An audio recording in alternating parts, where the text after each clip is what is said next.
Ruotsissa on herätty maanantaihin sekavissa tunnelmissa sunnuntain vaalien jälkeen. Aftonbladetin mukaan nyt odottaa kaaos.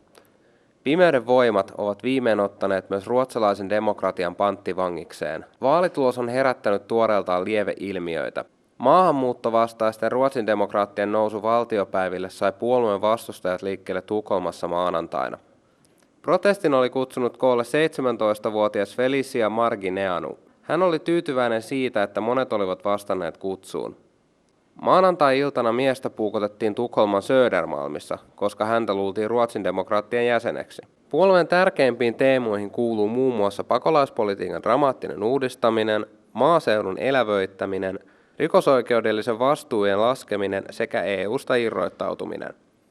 Ruotsin demokraatit saivat sunnuntain valtiopäivävaaleissa vajaat 6% äänistä.